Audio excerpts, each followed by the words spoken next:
नमस्कार, सुप्रभात। आप देख रहे हैं IBC 24। मैं हूं आप सभी के साथ रचना नितेश और साथ की बड़ी बात में आप सभी का बहुत बहुत स्वागत है। बुलेटिन की शुरुआत करेंगे बड़ी खबर के साथ। देश के उत्तराखंड के चमोली में जल प्रलय के बाद रेस्क्यू ऑपरेशन अभी जारी है। अलग अलग जगहों में यहाँ 32 शव बरामद किए गए हैं। बता दें कि 25 शवों की अब तक पहचान नहीं हो पाई है। वहीं 197 लोग अब भी लापता हैं, जिनकी तलाश जारी है। तपोवन टनल में 39 मजदूरों की तलाश है। ऐसी आशंका जताई जा रही है कि लगभग 39 मजदूर इस टनल में होंगे, जिनके लिए ये रेस्क्यू ऑपरेशन जारी है। बता दें कि अब तक इस रेस्क्यू ऑपरेशन से 32 शव बरामद किए जा चुके हैं और 25 शवों की इनमें से पहचान हालांकि नहीं हो पाई है। लापता लोगों की संख्या 197 है। रेस्क्यू ऑपरेशन यहां लगातार जारी है। कल 100 मीटर तक की खुदाई की जा चुकी थी, लेकिन उसके बाद कुछ परेशानी आने की वजह से, पानी आने की वजह से टनल में कुछ दिक्कतें आई थी, जिसके बाद ये रेस्क्यू ऑपरेशन आगे नहीं बढ़ पाया था। हालांकि रेस्क्यू ऑपरेशन लगातार जारी है। NDRF की टीम, SDRF की टीम और ITBP सभी के जवान इस रेस्क्यू ऑपरेशन को अंजाम दे रहे हैं और कई मजदूरों के अभी तक लापता होने की खबर है, जिनके लिए रेस्क्यू ऑपरेशन चलाया जा रहा है।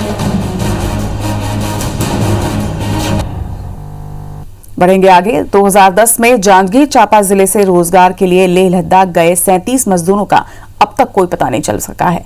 बादल फटने की घटना के बाद मजदूर और उनके परिवार के कुल 37 सदस्य लापता हैं। सरकार द्वारा इन मजदूरों को मृत घोषित भी नहीं किया गया है, जबकि लापता होने के 7 साल बाद मृत घोषित करने का प्रावधान भी है। जिला प्रशासन अब 10 साल बाद 9 पीड़ित परिवार को 1-1 लाख रुपए मुआवजा देगी। पीड़ित परिवार के लोगों ने मुआवजा की राशि बढ़ाकर 4 से 5 लाख करने की मांग की है। दरअसल 5 अगस्त 2010 को लेह लद्दाख में बादल फटने से 150 से ज्यादा मजदूर और परिवार के लोग प्रभावित हुए थे। सब गरीब परिवार कमाए खा नहीं सकते। कोई को हाथ टूटे, कोई को गोड़ टूटे, कोई को मुंह कान फूटे और सबके खून बह गए। तेकर नाम से कमजोर हो गए हैं, तेकर से काम बुता नहीं कर सकते हैं। और बड़ बिहार करे वाले लोग लेकर मन के कम से कम सरकार के दी सहायता राशि मिल जाए, तब उधार हो जाए लेकर मन की। कार्यालय कलेक्टर शाखा से जांच के लिए आया है प्रकरण RBC 64 अंतर्गत स्वीकृति हेतु। तो जांच के लिए तहसीलदार नवागढ़ को भेजा गया है। फिर प्रतिवेदन जो भी प्राप्त होगा उसके अंतर्गत फिर कार्रवाई की जाएगी। इधर लोकसभा में आज PM मोदी बोलेंगे। बता दें कि लोकसभा में PM मोदी आज बोलेंगे। राष्ट्रपति के अभिभाषण पर धन्यवाद प्रस्ताव का वो जवाब देंगे। इसके साथ ही किसान आंदोलन के मुद्दे पर भी वो एक बयान दे सकते हैं। तो लोकसभा की कार्रवाई में आज PM मोदी बोलेंगे और राष्ट्रपति के अभिभाषण पर वो अपना धन्यवाद प्रस्ताव देंगे। इसके साथ ही किसान आंदोलन के मुद्दे को लेकर भी आज वो कुछ कह सकते हैं।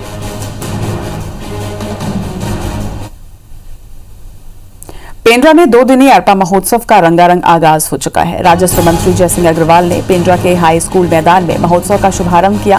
पहले दिन सप्रे संवाद संगोष्ठी का यहां आयोजन किया गया, जिसमें साल 1900 में हिंदी का पहला अखबार निकालने वाले पंडित माधवराव सप्रे के पत्रकारिता में योगदान और आधुनिक पत्रकारिता की चुनौतियों पर पत्रकार राजेश बादल और गिरीश पंकज ने अपने विचार रखे। इसके साथ ही कराटे, ताइक्वांडो और जिम्नास्टिक के चैंपियनों ने प्रतिभाओं का प्रदर्शन किया। महोत्सव के उद्घाटन के दौरान कांग्रेस की गुटबाजी भी यहां नजर आई। मंच पर जहां मंत्री जयसिंह अग्रवाल, मरवाही विधायक KK ध्रुव समेत कई कांग्रेस नेता मौजूद थे, तो वहीं जिला कांग्रेस अध्यक्ष मनोज गुप्ता, मरवाही जनपद पंचायत उपाध्यक्ष अजय राय समेत कई कांग्रेसी बुलाए जाने के बाद भी मंच पर नहीं गए। कल महोत्सव के समापन समारोह में मुख्यमंत्री भूपेश बघेल, विधानसभा अध्यक्ष चरणदास महंत समेत कई मंत्री, सांसद और विधायक शामिल होंगे। इसके साथ ही मुख्यमंत्री जिले को 20 करोड़ 63 लाख रुपए के विकास कार्यों की भी सौगात देंगे।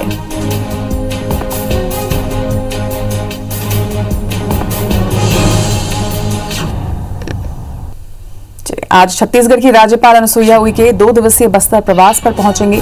राज्यपाल के दौरे के मद्देनजर शहर में सुरक्षा के पुख्ता इंतजाम किए गए हैं। बता दें कि वो आज 10 फरवरी दोपहर 1 बजे जगदलपुर पहुंचेंगे, जहां गोल बाजार स्थित जय स्तंभ और गीदम मार्ग में स्थित गुंडाधुर उद्यान में श्रद्धा सुमन अर्पित करेंगे। इसके बाद इंदिरा प्रियदर्शनी स्टेडियम में आयोजित भूमकाल स्मृति दिवस समारोह में राज्यपाल शामिल होंगे।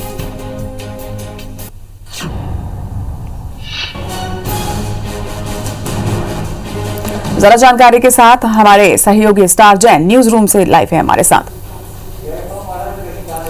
स्टार, आज दिन भर वो कौन सी खबरें रहेंगी जिस पर IBC 24 की नजर रहेगी? देखिए, सबसे बड़ी खबर की बात करें तो अरपा महोत्सव जो चालू किया गया था 2 दिवसीय, उसका आज समापन है। पेंड्रा में ये समापन समारोह आयोजित किया गया जिसमें मुख्यमंत्री भूपेश बघेल शामिल होंगे और उस क्षेत्र के लिए, पूरे बिलासपुर संभाग के लिए अरपा महोत्सव काफ़ी महत्व रखता है, काफ़ी लोकप्रिय रहा था और पहले दिन हमने देखा काफ़ी कुछ आयोजन वहाँ पे हुए थे और लोगों में उत्सुकता बनी हुई थी। वो उत्सुकता आज भी रहेगी दूसरे दिन भी, और समापन समारोह जो शाम को होगा उसमें मुख्यमंत्री भूपेश बघेल शामिल होंगे। इसके अलावा राज्यपाल अनुसुईया के बस्तर के दौरे पर 2 दिवसीय उनका बस्तर दौरा रहेगा। आज बस्तर के लिए रवाना होंगे, रात्रि विश्राम वो वहीं बस्तर में करेंगे और फिर भी स्थानीय कार्यक्रम में शामिल होंगी यहाँ। और उनके दौरे को लेकर सुरक्षा व्यवस्था मजबूत की गई है, बस्तर पूरे संभाग में है। तीसरा एक जो एनसीसी कैडेट का एट फंक्शन रखा गया मुख्यमंत्री निवास में। दरअसल जो 26 जनवरी की जो परेड होती है, गणतंत्र दिवस की परेड होती है, उसमें एनसीसी के तीनों विंग के जो कैडेट शामिल होते हैं उनके लिए ये कार्यक्रम रखा जाता है, एट होम फंक्शन है, और वो आज मुख्यमंत्री भूपेश बघेल के निवास स्थान पर होगा। ये कुछ प्रमुख खबरें जिस पर दिन भर अपडेट लगातार पहुँचाते रहेंगे हम अपने दर्शकों तक। जी। स्टार, अरपा महोत्सव की अगर बात करें तो आज उसका समापन समारोह है, उसमें जिले को करोड़ों के विकास कार्यों की सौगात आज CM देने जा रहे हैं। देखिए, अरपा महोत्सव है और मैं जैसे पहले भी कहा काफ़ी लोकप्रिय रहता है वहाँ के स्थानीय लोगों के हिसाब से, और जब मुख्यमंत्री भूपेश बघेल मुख्य अतिथि के रूप में आज शामिल होंगे तो हर किसी को उम्मीद है कि जब प्रदेश का मुखिया उनके क्षेत्र में आएगा तो कहीं ना कहीं कुछ घोषणाएं, कुछ विकास कार्य की सौगात देते के जाते हैं।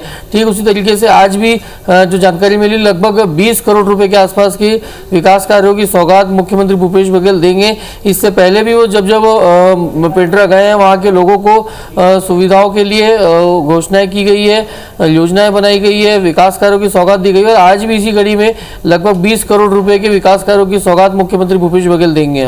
जी, चलिए, इस हर खबर पर अपडेट आपसे जरूर लेंगे। फिलहाल तमाम जानकारी के लिए आपका बहुत बहुत शुक्रिया। चलिए बढ़ेंगे आगे। इंदौर में बुजुर्गों से हुआ अमानवीय बर्ताव की जांच रिपोर्ट सामने आ चुकी है। रिपोर्ट में मास्टर कर्मियों को लापरवाही की वजह माना गया है, जिसके बाद आधा दर्जन मास्टर कर्मियों को सस्पेंड कर दिया गया है। तो वहीं नगर निगम अपर के आयुक्त प्रताप सिंह सोलंकी को पहले ही सस्पेंड किया जा चुका है। उनके खिलाफ भी विभागीय जांच होगी। आपको बता दें कि इस मामले में मुख्यमंत्री शिवराज सिंह चौहान ने संज्ञान लेते हुए कार्रवाई के निर्देश दिए थे।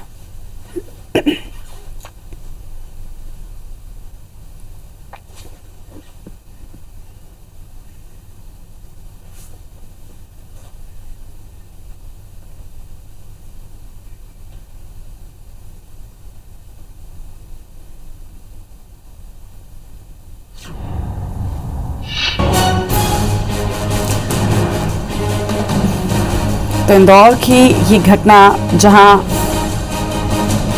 मास्टर कर्मियों की लापरवाही को इस मामले में वजह माना गया। पूरे देश की नजर इस खबर पर थी जब निगम की गाड़ियों में बुजुर्गों को बैठाकर शहर के बाहर छोड़ दिया गया था। इसकी जांच की जा रही थी और अब इसमें मास्टर कर्मियों को की लापरवाही सामने आई है, जिन्हें निलंबित किया गया है। सीएम शिवराज सिंह चौहान ने इस मामले में संज्ञान लिया था, जिसके बाद इस पर अभी फैसला किया गया है और ये कार्रवाई की गई है। अमानवीय बर्ताव की जांच रिपोर्ट सामने आने के बाद ये कार्रवाई की गई।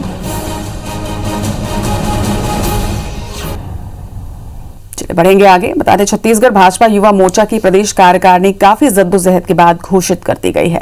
प्रदेश कार्यकारिणी में 2 महामंत्री, 5 उपाध्यक्ष और 6 प्रदेश मंत्री बनाए गए हैं। कांकेर के टिकेश्वर जैन और सूरजपुर के रितेश गुप्ता को प्रदेश महामंत्री बनाया गया है, तो वहीं रायपुर के अमित मेसरी और गौतम गुप्ता प्रदेश मंत्री नियुक्त किए गए हैं। इसके साथ ही 19 जिला अध्यक्षों की भी घोषणा की गई है। इसमें संचित तिवारी रायपुर ग्रामीण जिला अध्यक्ष, उमेश घुरमाई प्रदेश मीडिया प्रभारी बनाए गए हैं। फिलहाल 19 जिलों में ही नियुक्ति हो पाई है, जिसमें रायपुर शहर, जिला दुर्ग, भिलाई, सूरजपुर, कवर्धा सहित 12 में जिला अध्यक्ष के लिए किसी एक नाम पर सहमति नहीं बन पाने की वजह से वहां जिला अध्यक्ष की नियुक्ति नहीं हो पाई। कब इस बार युवतियों को भी, बहनों को भी बहुत ज़्यादा युवा मोर्चा में जगह दिया गया है ताकि वे आगे चलकर भाजपा का भविष्य बने। इस उद्देश्य को लेकर युवतियों की भी बड़ी संख्या में हमने भारतीय जनता युवा मोर्चा में रखा है और उपाध्यक्ष, कोषाध्यक्ष, मंत्री, सोशल मीडिया के संयोजक, मीडिया प्रभारी, शासकीय स्वाध्याय योजना मंडल और ऐसे अनेक जो दायित्व है उसका निर्वहन करेंगे आगे चलकर युवा मोर्चा के सभी पदाधिकारी। तो कैबिनेट मंत्री कवासी लखमा ने बोधघाट परियोजना पर बड़ा बयान देते हुए कहा है कि सरकार बस्तर के आदिवासियों के हित में ही फैसला करेगी। उन्होंने बोधघाट परियोजना के खिलाफ आदिवासियों के विरोध पर सरकार का बचाव किया और कहा कि बोधघाट परियोजना के लिए अभी केवल प्रस्ताव रखा गया है, इस पर कोई भी स्पष्ट निर्णय नहीं लिया गया। वहीं दूसरी तरफ आदिवासियों के 3 दिवसीय परिचर्चा में इस परियोजना का विरोध और तेज हो गया है।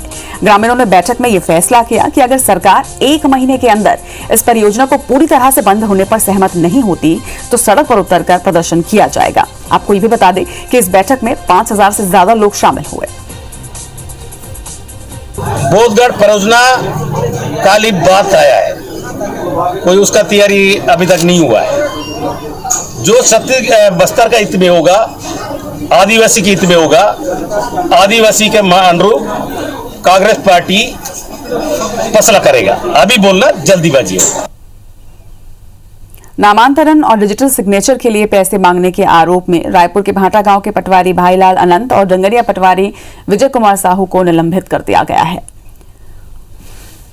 रायपुर जिला अनुविभागीय अधिकारी ने इसके लिए आदेश भी जारी किया है।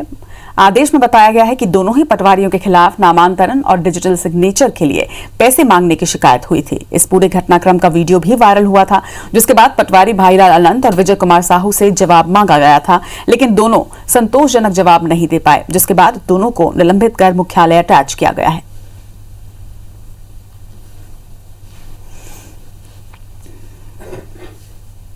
दंतेवाड़ा पुलिस को नक्सल मोर्चे पर फिर एक कामयाबी मिली है। मुखबिर की सूचना पर डीआरजी और पुलिस की संयुक्त पार्टी ने पोटाली के जंगल से 3 संदिग्ध व्यक्तियों को गिरफ्तार किया।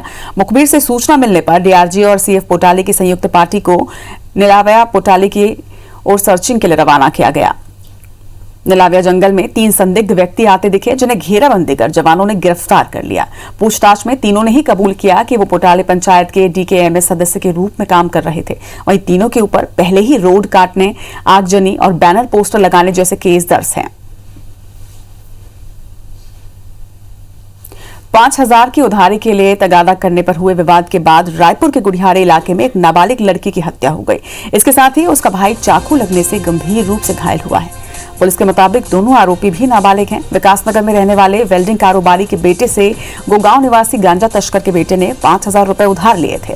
6 महीने पहले हुए इस लेन देन के बाद वेल्डिंग कारोबारी का बेटा अपने रुपए वापस मांग रहा था और इसी बात पर उनके बीच विवाद हुआ और दोनों ने एक दूसरे को देख लेने की धमकी दी। इसी के बाद गांजा तस्कर के 17 साल के बेटे और उसके भाई पर दोनों आरोपियों ने चाकू से हमला कर दिया, जिससे एक की मौत हो गई जबकि दूसरा गंभीर रूप से घायल हुआ है। पुलिस ने मामले में जांच शुरू कर दी है।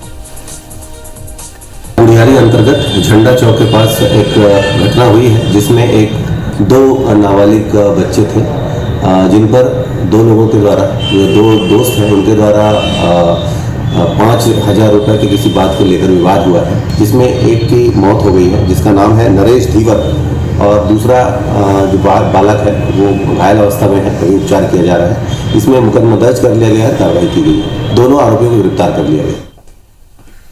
और अब बात छत्तीसगढ़ हस्तशिल्प बोर्ड के एक ऐसे कारनामे की जिसे सुनकर आप भी हैरान रह जाएंगे। जी हां, हस्तशिल्प बोर्ड ने बिना किसी प्रस्ताव, अधिकार, अनुमति के हथकरघा विभाग के लिए लाखों की फोटोग्राफी करा ली। फिर पेमेंट के लिए भारी भरकम बिल हथकरघा विभाग को भेज भी दिया। बिल सामने आया तो दोनों ही विभाग में खलबली मच गई। इसके साथ ही इस पूरे घटनाक्रम के पीछे बड़े भ्रष्टाचार की बू भी आ रही है। छत्तीसगढ़ राज्य हस्तशिल्प बोर्ड के इस अनोखे भ्रष्टाचार की कहानी शुरू हुई पिछले साल कोरोना लॉकडाउन के दौरान। जब सारे एम्पोरियम बंद थे तो हस्तशिल्प उत्पाद को ऑनलाइन बेचने के लिए इन उत्पादों के फोटोशूट का प्लान बना। हस्तशिल्प बोर्ड ने मार्च, मई, अगस्त, सितंबर, अक्टूबर और नवंबर महीने में करीब 2500 फोटोशूट कराए। 20 लाख रुपए की इस फोटोग्राफी में तकरीबन 90% हिस्सा हथकरघा उत्पादों का करा लिया गया, जबकि हथकरघा उत्पादों के उत्पादन और बिक्री के लिए अलग से छत्तीसगढ़ राज्य हथकरघा विकास एवं विपणन बोर्ड मौजूद है। हथकरघा विभाग के अधिकारी तब सन्न रह गए जब उनके पास हस्तशिल्प बोर्ड की ओर से करीब 16 लाख रुपए के पेमेंट का बिल आया। ऑनलाइन की व्यवस्था की गई है, किंतु इसके कंसल्टेंट कौन रहे और इसमें कितने फ़ोटो शूट किए गए और उसका किस तरह से अप्रूवल लिया गया, इस बात की संबंध में कोई भी फाइल मेरे तक नहीं आई है और ना मुझे इसकी जानकारी है। पिछले अक्टूबर-नवंबर महीने में हथकरघा विभाग के एमडी चुनाव ड्यूटी पर बिहार गए थे। तब यहाँ के प्रभारी एमडी हस्तशिल्प बोर्ड के एमडी सुधाकर खलको ही थे, लेकिन तब भी हथकरघा बोर्ड इस बिल को जायज नहीं मान रहा, क्योंकि अगर उन्हें प्रमोशन के लिए फोटोग्राफी की जरूरत होती तो उसकी फाइल हथकरघा बोर्ड में चलती और प्राइस तय करने से लेकर वर्क ऑर्डर जारी करने की प्रक्रिया पूरी की गई होती, लेकिन ऐसा कुछ हुआ ही नहीं।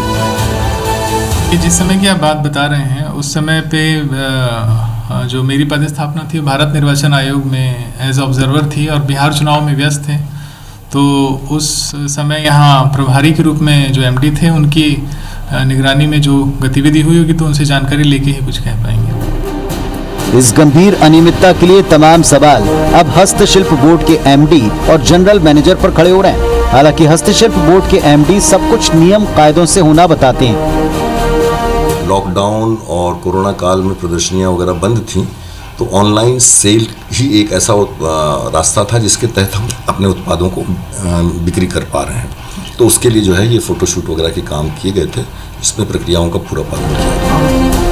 बहरहाल ये पूरा मामला गंभीर आर्थिक अनियमितता की ओर इशारा कर रहा है, जिसमें करीब 6 लाख रुपए का भुगतान हस्तशिल्प बोर्ड फोटोग्राफी करने वाली फर्म को कर चुका है। राजेश राज, IBC 24, रायपुर।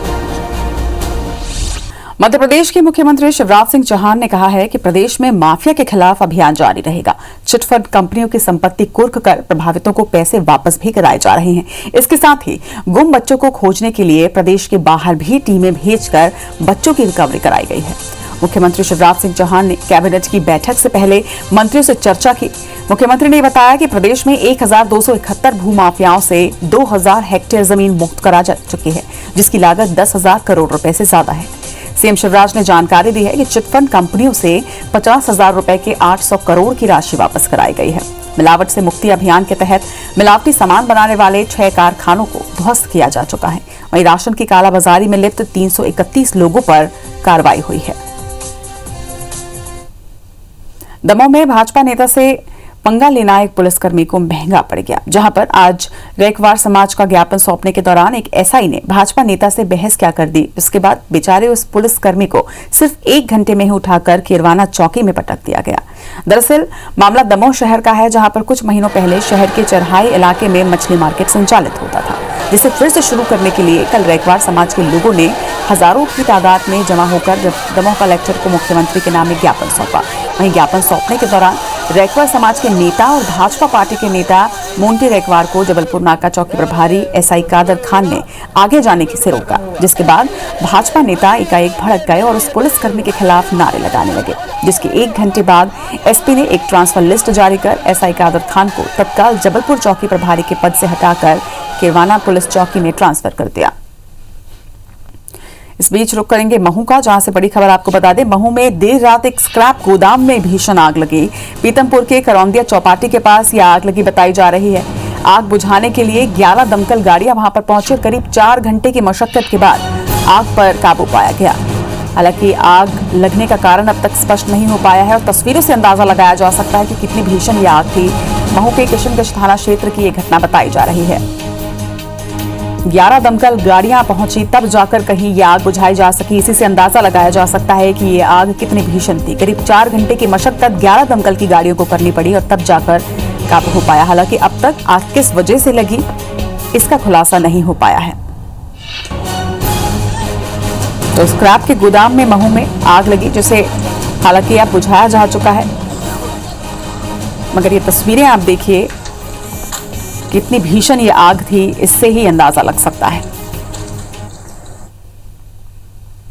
बढ़ेंगे आगे। मंदसौर जिले के सुवासरा से 2 फरवरी को 2 नाबालिग लड़कियों की गुमशुदगी की सूचना पुलिस को मिली थी। मामले में जांच करते करते सुवासरा पुलिस उत्तर प्रदेश में बिजनौर के चांदपुर पहुंची, जहां दोनों नाबालिग लड़कियां मिली हैं।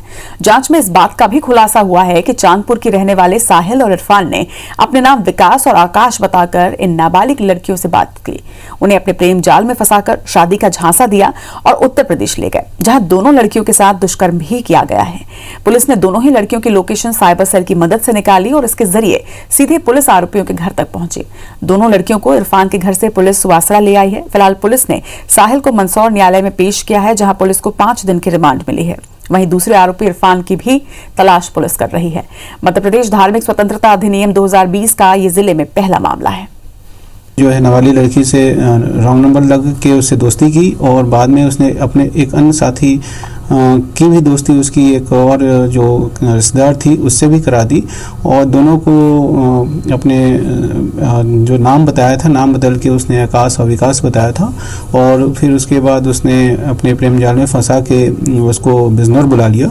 एक गिरफ्तार हुआ है साहिल नाम के जो लड़का है। दूसरा आरोपी की हम तलाश कर रहे हैं।